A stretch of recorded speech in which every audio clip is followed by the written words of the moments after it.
그러므로 보라, 내가 그를 타일러 거친 들로 데리고 가서 말로 위로하고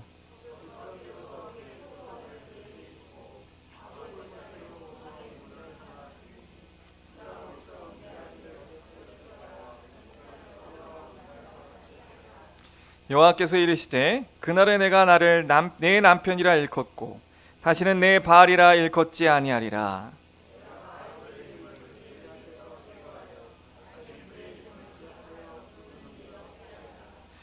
그날에는 내가 그들을 위하여 들짐승과 공중의 새와 땅의 곤충과 더불어 언약을 맺으며 또 이 땅에서 활과 칼을 꺾어 전쟁을 없이 하고 그들로 평안히 눕게 하리라.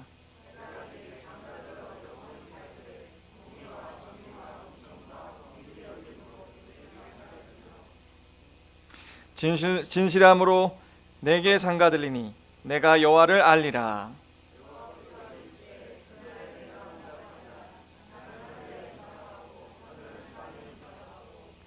땅은 곡식과 포도주와 기름에 응답하고 또 이것들은 이스라엘에 응답하리라.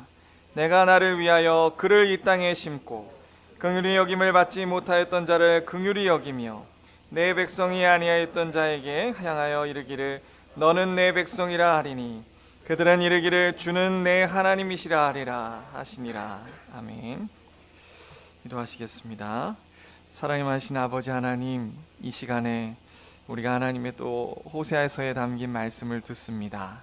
성령께서 지혜와 총명의 영을 더하여 주셔서 하나님의 말씀을 잘 깨닫게 하시고 우리가 더욱더 하나님이 어떤 분이신 줄 진정으로 알아가는 시간 될 수 있도록 하나님 함께하여 주시옵소서.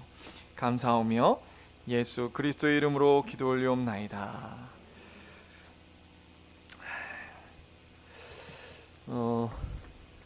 여기 청년들이 좀 있긴 한데, 여러분들 결혼하셨을 때 기억나십니까? 청년들 미안해요. 오늘 제목이 결혼이라. 결혼하셨을 때 기억하십니까? 그 식장에서 하나님 앞에, 그때 믿지 않으신 분이었을 수도 있는데 결혼할 때 하나님 앞에 서약했던 것을 기억하십니까?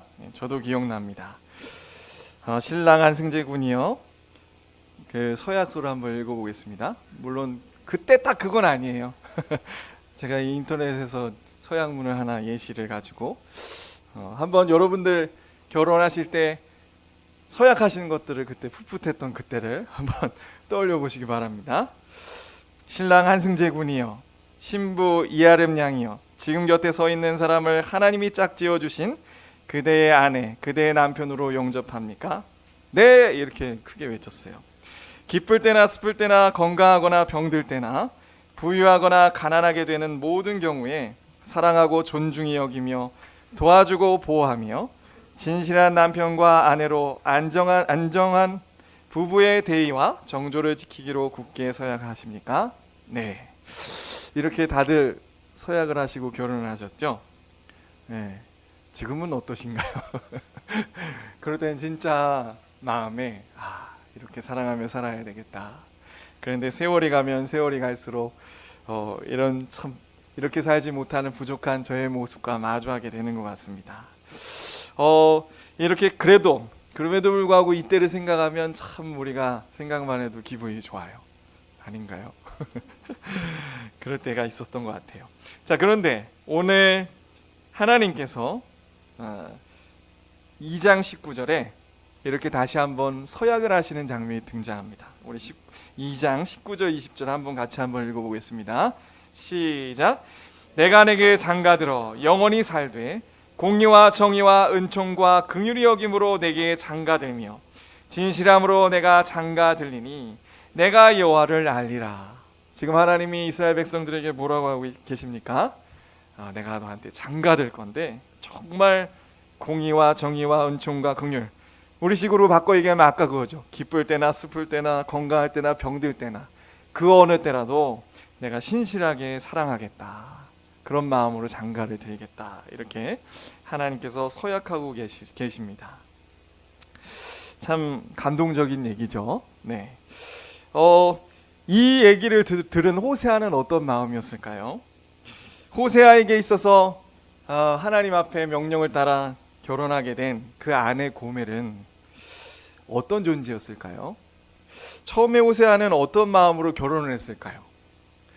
아마 모르긴 몰라도 처음에는 우리처럼 이렇게 막 사랑하고 막 뜨겁고 그래서 결혼했을 것 같지는 않습니다. 그냥 하나님의 명령이니까. 그러나 그대로 가만히 있었던 건 아닐 것 같고, 정말 그럼에도 불구하고 그 아내 고멜을 하나님이 우리를 사랑해 주신 것처럼 신실하게 사랑해야 되겠다라고 하면서 결혼을 했을 것 같아요. 호세아에게 아내 고멜이란 이 세상에서 원수죠. 가장 자기를 속썩이는 사람이고 도저히 어쩔 때는 이해할 수 없는 여인이었을 겁니다. 살아가면 살아갈수록 더 그랬을 거예요. 참 힘들었겠죠. 그런데 그러면서 그 속에서 이 호세아는 분명 하나님의 무한하신 사랑을 점점 느꼈을 거예요. 우리는 이렇게 호세아서를 통해 뭘 발견하게 되냐면 하나님과 우리의 관계가 마치 결혼 관계와 같다라는 것을 알려주고 있어요. 하나님은 신랑이시고요, 우리가 신부죠. 우리는 하나님과 살아가는 관계 가운데 지금 들어와 있습니다. 근데 지금 이 호사에서 하나님께서 주신 이 고백은요, 처음 서약하신 게 아니에요. 우리 처음 서약하신 게 한 게 어디에 있는지 아세요? 그거는 출애굽기 19장에 있습니다. 우리 처음으로 하나님께서 우리랑 결혼하시는 장면들을 한번 볼까요? 우리 출애굽기 19장 한번 가보시겠어요? 출애굽기 19장입니다.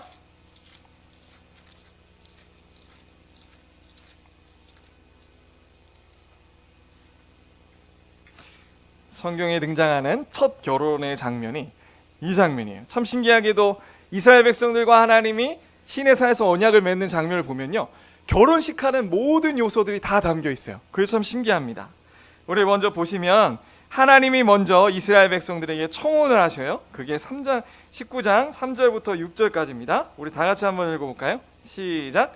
모세가 하나님 앞에 올라가니 여호와께서 산에서 그를 불러 말씀하시되 너는 이같이 야곱이 집에 말하고 이스라엘 자손들에게 말하라.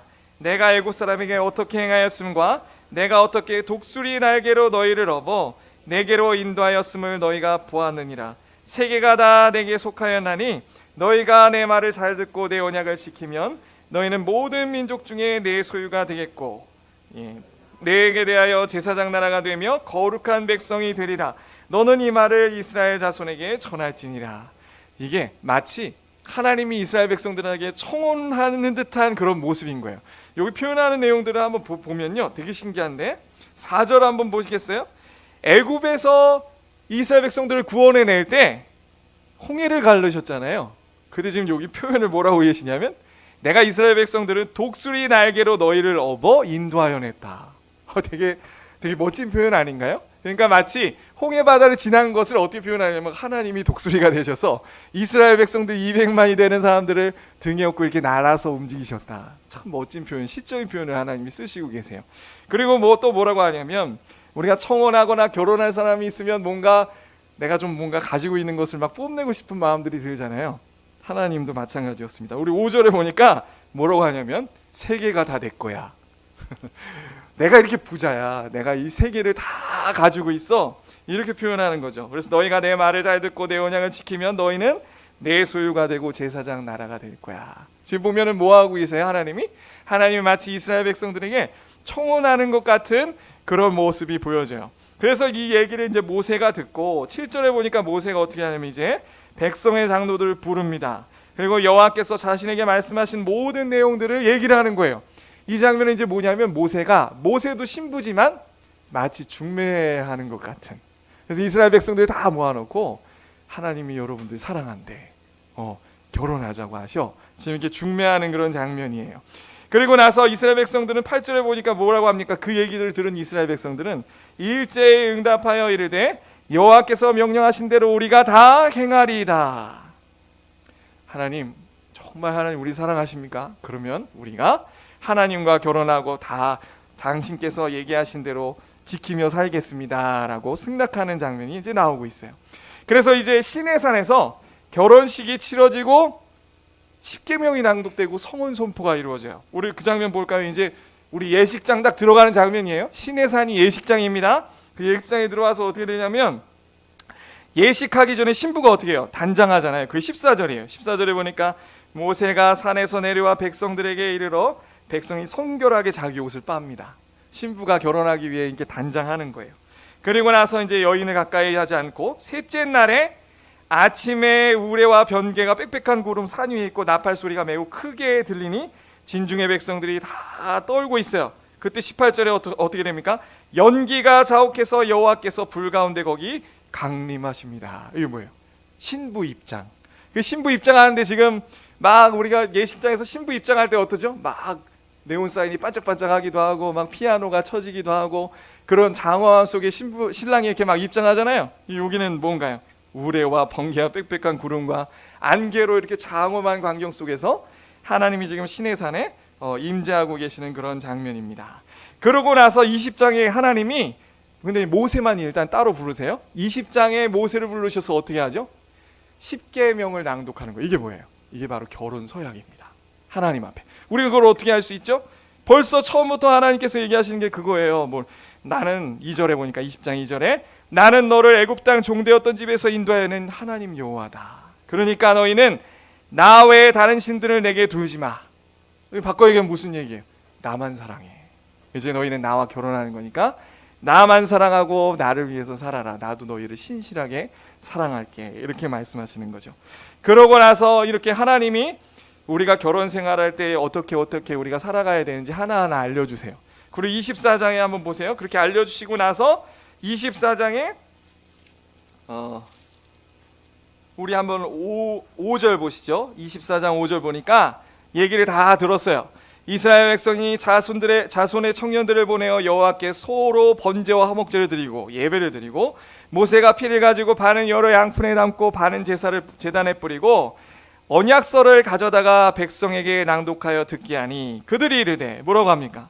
여호와의 모든 말씀을 우리가 준행하리이다. 모세가 그 피를 가지고 백성에게 뿌리며 이르되 이는 여호와께서 이 모든 말씀에 대하여 너희와 세우신 언약의 피니라. 그렇게 결혼 생활 동안 우리가 어떻게 살아야 될지 서약서를 낭독한 후에 이스라엘 백성들이 다 응답했어요. 하나님, 당신은 우리의 신랑이시고 우리가 그렇게 살겠습니다. 그리고 나서는 이제 피로연이 있는 거죠. 그 9장부터입니다. 모세와 아론과 나답 아비후 이스라엘 장로 70인이 이제 드디어 하나님께 나아가서 이스라엘의 하나님을 뵀어요. 대면했어요. 그리고 그의 발 아래 청옥옷을 편듯하고 하늘과 같이 청명하더라. 그래서 하나님을 뵙고 뭐합니까? 먹고 마셨다. 피로연을 거치는 이런 모습들을 보여주고 있어요. 그래서 우리는 이것을 통해서 뭘 알 수 있냐면 이미 하나님께서는 구원을 이스라엘 백성들과 시작하실 때 이미 결혼을 하신 것이다 라는 것을 알 수 있어요. 결혼을 하셨다. 이스라엘 백성들과. 그런데 여러분들 이스라엘 백성들이 어떻게 했죠? 결혼하는 즉시부터 신혼 초기부터 이스라엘의 음란은 시작되었습니다. 이렇게 십계명을 받으러 모세가 올라갔을 때 40일 동안 올라갔을 때 그 아래는 뭐하고 있었죠? 금송아지 우상 숭배하고 있었다고요. 그럼 모세가 내려오지 않자 사람들이 아론을 붙들고 막 조르기 시작해요. 뭐라고 졸랐습니까? 우리를 위해서 올라간 사람이 어떠신지 모르겠다. 그러니까 너는 우리를 위하여 신을 만들어내라. 그래서 그 아론이 다 은금패물을 걷습니다. 이거 뭐 하는 거예요? 정성을 바치는 거죠. 정성을 바쳐. 그래서 은금패물을 다 모아다가 조각을 했습니다. 조각을 해서 뭐가 만들어졌죠? 금송아지예요. 금송아지. 그 금송아지는 무슨 우상입니까? 이미 애굽 시절에 섬겼던 우상이에요. 그 애굽 시절에 섬겼던 우상. 그 우상은 어떤 우상입니까? 자신을 위해서 만든 우상들이었어요. 마치 이 우상은 알라딘의 요술 램프와 같습니다. 알라딘의 요술 램프. 알라딘의 요술 램프가 뭐죠? 그 램프를 막 문지르면 알라딘이 나타나가지고 주인님 소원이 무엇입니까? 이거 해줘라. 마치 지금 이스라엘 백성들은 그런 거예요. 그 금송아지를 만든 것이 하나님과 바로 결혼했음에도 불구하고 아직 그 마음에 우상을 섬기는 마음들이 가득해요. 하나님을 사랑한다, 결혼한다 했는데도 이거 참 우리가 이해하기 참 어려운 부분이죠. 결혼하자마자 이 이스라엘 백성들은 하나님을 버리고 그 우상을 쫓고 자신이 통제할 수 있는, 자기 마음대로 주무를 수 있는 그 우상에게 마음을 빼앗기고 있어요. 이것을 예레미야서 31장 32절에는 이렇게 얘기합니다. 우리 예레미야서 한번 가보겠습니다. 예레미야서 31장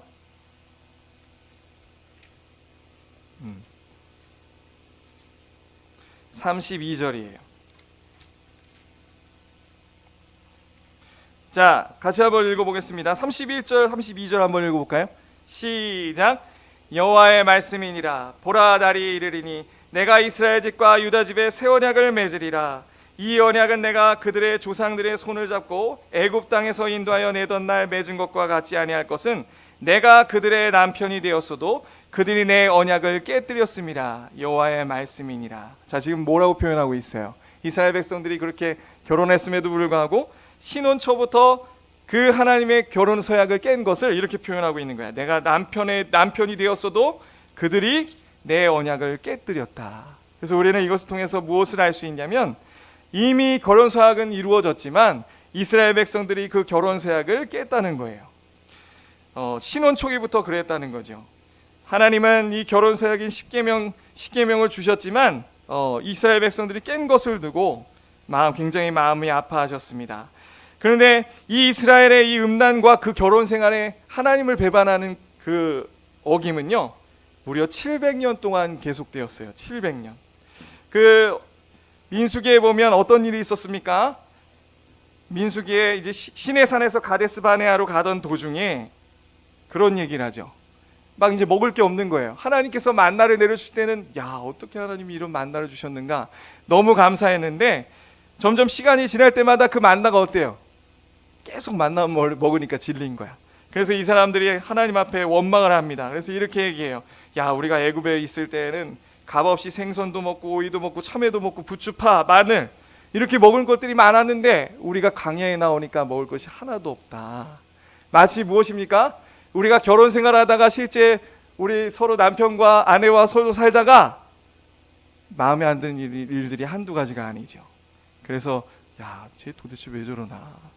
그러다가 어디까지 나갑니까? 내가 괜히 결혼했다.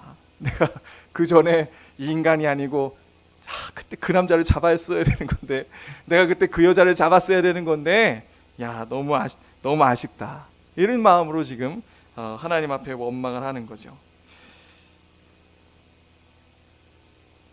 그리고 또 13장에는 어떤 일들이 있었습니까? 가데스 바네아라는 땅에서 하나님께서 이제 약속하신 그 땅을 들어가게 됩니다. 거기 가서 이제 본격적으로 이스라엘 백성들은 결혼 생활 꾸리고 사는 거예요. 하나님과 더불어. 근데 그 전에 정탐꾼을 보냈지요. 정탐꾼을 보냈더니 40일 동안 정탐하고 와서 10명의 정탐꾼이 뭐라고 합니까? 10명의 정탐꾼이 원망하기 시작했어요. 분명 하나님이 주셨던 젖과 꿀이 흐른 땅이 맞다. 포도도 있다만 엄청 크고 정말 비옥한 땅이다. 그전에는 만나 내린 것 때문에 감사하다가 먹을 거 없어가지고 원망불평하다가 이번에는 가나안 땅 갔더니 그 문제는 해결됐어요. 먹고 사는 문제는 해결됐단 말이에요. 근데 뭐가 문제였습니까? 이번에는 거기에 자손들 막상 들어가려고 하다 보니까 거기에 있는 자손들이 너무 큰 거예요. 그리고 무기도 가지고 있어. 그래서 어떻게 합니까? 우린 더 들어갔다가는 우린 메뚜기 떼와 갖고 우린 죽는 거야. 이건 무슨 얘기입니까? 우리로 얘기하면은 우리가 남편과 아내에 대한 신뢰가 떨어진 거예요. 하나님이라는 분은 엄청 능력 있으신 분이었죠. 우리는 서로는 능력이 부족할지 몰라요. 우리끼리는 능력이 부족해서, 특히 남자들 같은 경우에는 우리 아내 되신 분들이 남편의 능력을 인정해주면 기가 삽니다. 칭찬해주고 그러면 아주 그냥 너무 기가 살아서 더 이렇게 아내를 사랑한다 하고 좋아해 주는 거예요. 그래서 하나님은 그런 고백을 받기 원하셨죠. 하나님은 너무 크신, 하나님은 능력자셨습니다. 엄청나게 기적들을 많이 베풀어 주셨죠. 그럼에도 불구하고 이스라엘 백성들은 그런 하나님의 능력을 쏙 잃어버리고 가데스 바네아 땅에서 정탐하고 뭐라고 하는 겁니까?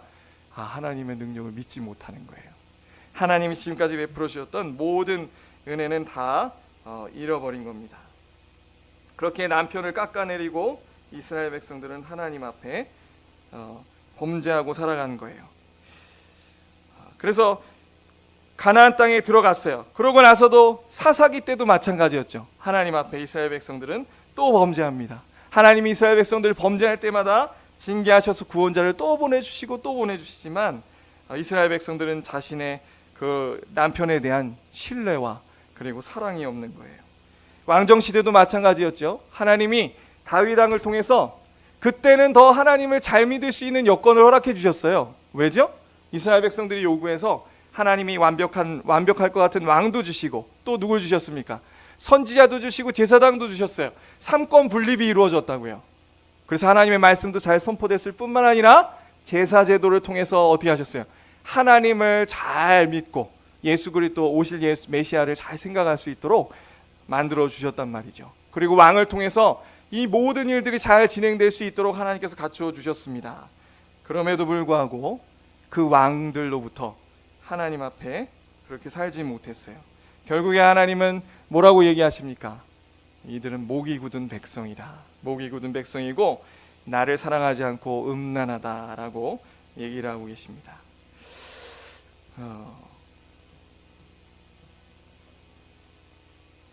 자, 이스라엘 백성들의 이런 모습들을 보면서 우리는 무엇을 알아야 됩니까?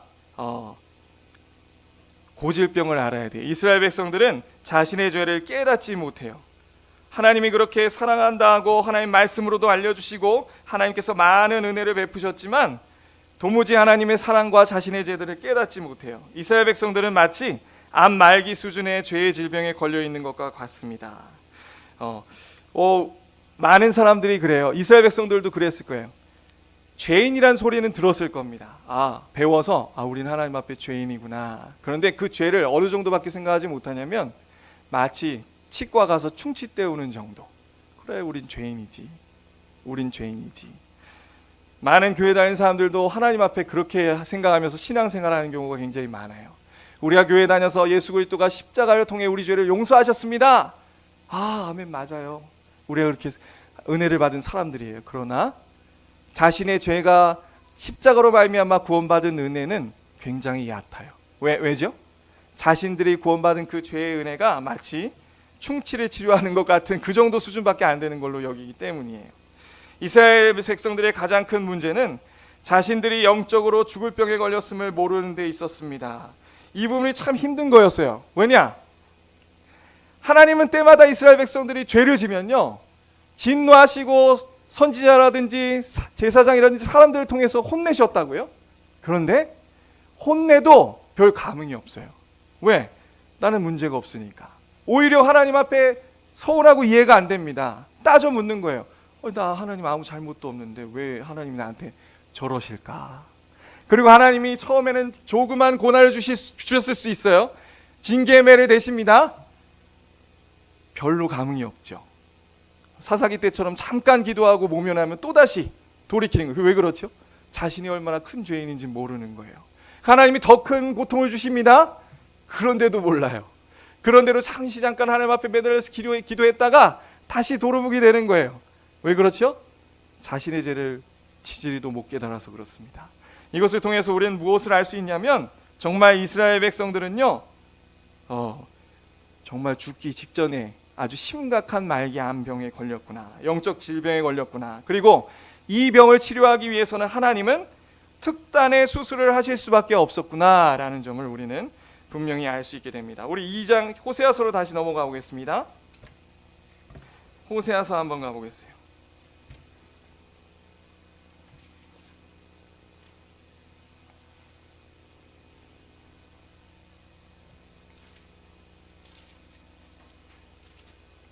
자, 호세아서 우리 14장 한번 가보시겠어요? 14장? 아니, 죄송합니다. 2장 14절. 2장 14절에 뭐라고 하는지 한번 우리 읽어보겠습니다. 시작.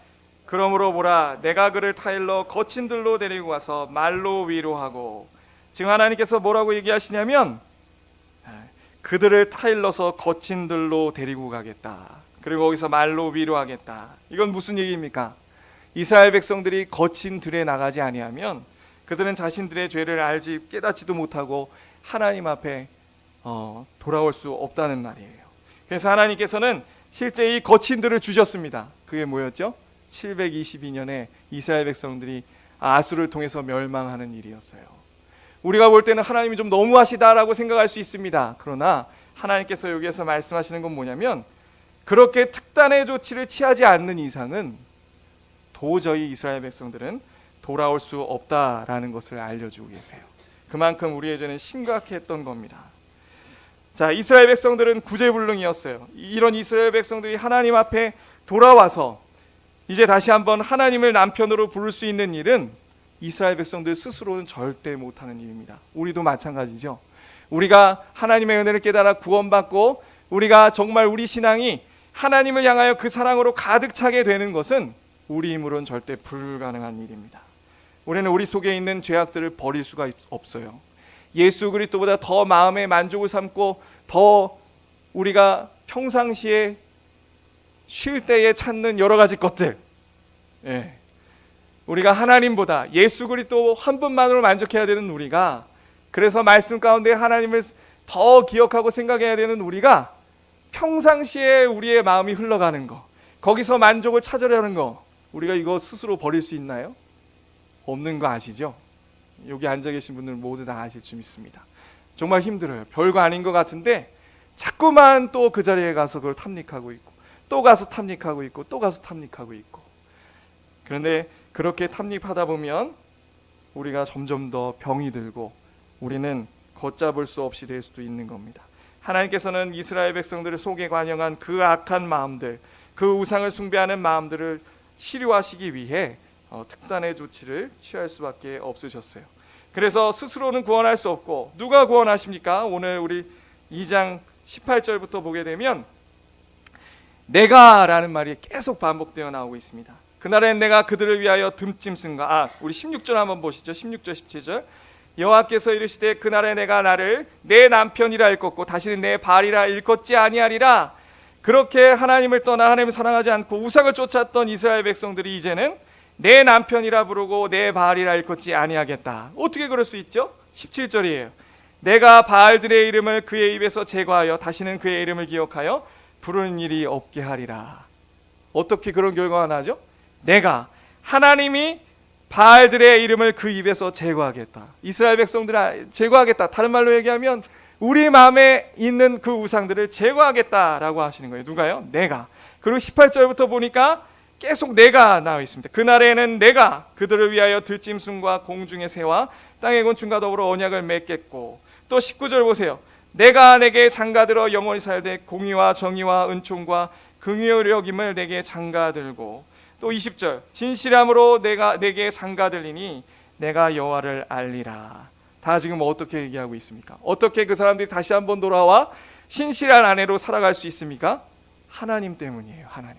결국에 이 모든 구원을 이루시는 분은 하나님이라는 것입니다. 자, 그런데 어떻게 하나님께서 이루실까요? 우리는 18절 19절에서 그 힌트를 얻을 수 있습니다. 18절에 보면 이상한 얘기가 나오고 있는데, 결혼은 우리와 했는데 우리와 언약을 맺었잖아요. 다시 하나님이 우리와 언약을 맺고 계시잖아요. 근데 재밌는 얘기가 있어요. 18절에 보니까 뭐라고 합니까? 그들을 위하여 들짐승과 공중의 새와 땅의 곤충과 더불어 언약을 맺겠고, 또 이 땅에서 활과 칼을 꺾어 전쟁을 없이 하겠다. 누구와 언약을 맺은대요? 그 땅의 들짐승과 새와 곤충들과 더불어 언약을 맺겠다라고 해요. 그리고 칼과 활을 꺾어서 전쟁을 없게 하겠다. 이건 무슨 얘기일까요? 무슨 얘기냐면 이 새들, 짐승들과 언약을 맺는 자연 만물이에요. 자연 만물과 언약을 맺고 활과 칼을 꺾어 전쟁을 없이 한다는 건 뭐냐면 하나님이, 상징적인 얘기입니다. 하나님이 우리에게 임한 저주와 진노를 없애버리겠다, 그런 의미예요. 이제 우리 만물들도 여기서의 핵심은 뭐냐면 우리가 그리스도 안에서 하나님과의 화평을 이루게 되면 실제로 이 만물도 점점 회복된다는 것을 뜻합니다. 그래서 하나님의 저주와 진노가 끊어지는 것을 얘기하고 있어요. 그리고 19절에 뭐라고 하냐면 되게 특별한 이야기가 나오는데, 장가들어 영원히 살되 공의와 정의와 은총과 긍휼이 여김으로 장가들겠다라고 하고 있어요. 근데 공의와 정의 앞에 서면 우리는 죽을 수밖에 없습니다. 하나님의 정의가 우리 앞에, 하나님의 정의가 집행되면 우리는 사실 죽을 수밖에 없어요. 공의가 집행되면 죽을 수밖에 없다고요. 근데 지금 무슨 얘기하고 있습니까? 그 공의와 정의가 어떻게 되는 거냐? 은총과 긍휼로 변하는 거예요. 은총과 긍휼로. 이것은 무엇을 뜻합니까? 예수 그리스도의 십자가를 뜻하고 있어요. 그리스도의 십자가.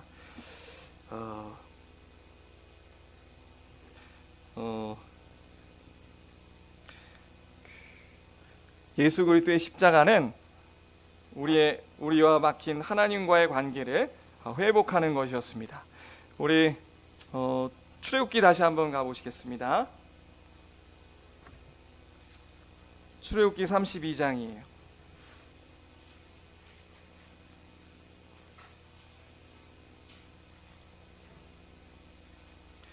자, 출애굽기 32장에 이제 막바지에 다다랐습니다. 우리가 어떻게 하면 하나님과 회복할 수 있는가? 출애굽기 32장에 그 이스라엘 백성들이 하나님 앞에 금송아지를 숭배하고 나서 모세가 이스라엘 백성들을 위해서 목숨 건 3가지의 중보기도가 나옵니다. 중보기도. 이 중보기도의 내용은 예수 그리스도의 중보를 상징하고 있어요. 목숨 건 그 중보기도가 아니었다면 이스라엘 백성들은 진멸되고 말았을 거예요. 우리 한번 9절 보시죠. 9절에 보니까 이렇게 얘기합니다. 여호와께서 또 모세에게 32장 9절입니다. 이르시되 내가 이 백성을 보니 목이 뻣뻣한 백성이로다. 그런즉 내가 하는 대로 두라. 내가 그들에게 진노하여 그들을 진멸하고 너를 큰 나라가 되게 하리라. 하나님이 어떻게 하신다고요? 이스라엘 백성들이 우상 숭배하는 모습을 보고 내가 저들 진멸해 버리겠어. 그리고 너로 다시 내가 시작할 거야. 그러자 모세가 하나님께 이렇게 얘기합니다. 여호와께 구하여 이르되 여호와여 어찌 그 큰 권능과 강한 손으로 애굽 땅에서 인도하여 내신 주의 백성을 진노하십니까? 어찌하여 애굽 사람들이 이르기를 여호와가 자기 백성을 산에서 죽이고 지면에서 진멸하려는 악한 의도로 인도해 내었다고 말하게 하시려 하나이까? 주의 맹렬한 노를 그치시고 뜻을 돌이켜 주의 백성이 화를 내지 않도록 하여 주시옵소서. 주의 종 아브라함과 이삭과 이스라엘을 기억하소서. 주께서 그들을 위하여 주를 가리켜 맹세하여 이르시기를 내가 너희 자손을 하늘의 별처럼 많게 하고 내가 허락한 이 온 땅을 너희의 자손에게 주어 영원한 기업이 되게 하리라. 그러자 이 모세가 하나님 앞에 간절하게 목숨 걸고 중보를 하자 14절에 다 같이 읽겠습니다. 시작. 여호와께서 뜻을 돌이키사 말씀하신 화를 그 백성에게 내리지 아니하였다. 그 음란한 이스라엘 백성들은 죽어 마땅한 자들이었지만 모세를 통해 하나님께서 구원의 은혜를 베푸셨습니다. 이 예수 그리스도로 말미암아 우리가 하나님과의 관계가 회복되었다고 성경은 얘기하고 있어요. 우리 히브리서 7장 가보시죠.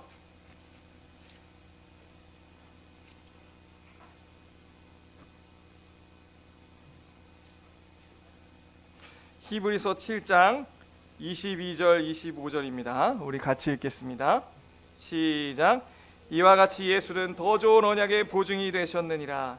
제사장 된 그들의 수요가 많은 것은 죽음으로 말미암아 항상 잊지 못함이로되 예수는 영원히 계심으로 그 제사장의 직분도 갈리지 아니하느니라.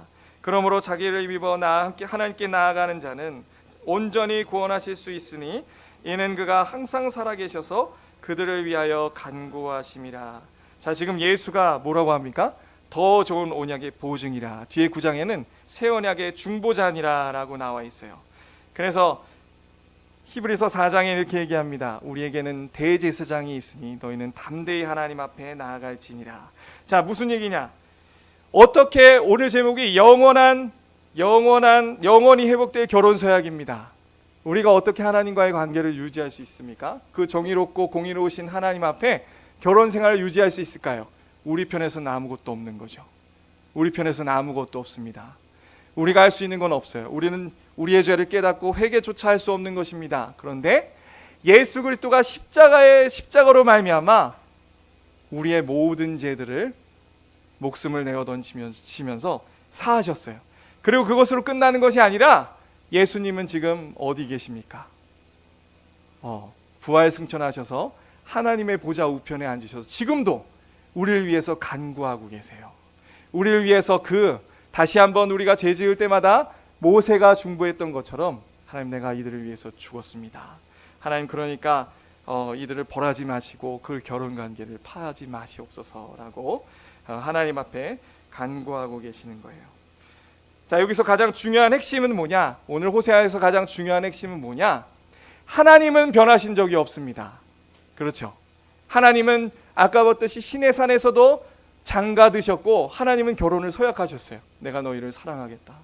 근데 누가 죄를 지고 누가 결혼을 깼습니까? 우리였다고요. 우리. 그런데 하나님께서 예수 그리스도로 말미암아 다시 한번 우리의 관계를 변화시켜 주셨을 때 하나님은 선언하십니다. 내가 다시 너희들에게 장가들어서 너희가 나를 알게 하리라. 이것이 우리의 소망이에요. 무슨 얘기냐? 그리스도의 십자가로 죽으신 것은 그저 우리의 죄가 사해지고 하나님과의 관계 진노로 막혔던 관계가 화목되었을 뿐만 아니라 우리가 진짜 여호와를 알리라. 뭐라는 거죠?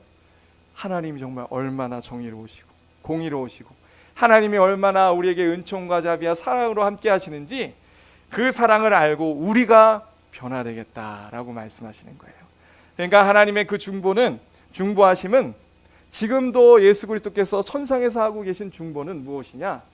하나님이 어떤 분이신지 우리에게 알려주시는 중보예요. 그래서 이 결혼 관계가 깨지지 않을 수 있는 것은 하나님이 일방적으로 우리의 구원을 이루셨을 뿐만 아니라, 그래서 관계가 회복됐을 뿐만 아니라 그 무한하신 사랑의 테두리 안에서 우리를 점점 진짜 하나님을 사랑하고 내 죄가 얼마나 하나님 앞에 큰 것을 깨닫고 하나님을 더욱더 사랑하는 자녀로서 점점점 변하게 해주겠다라는 그 약속이 담겨 있기 때문에 우리가 이 결혼 생활이 영원히 천국에 가서도 지속될 수 있는 겁니다.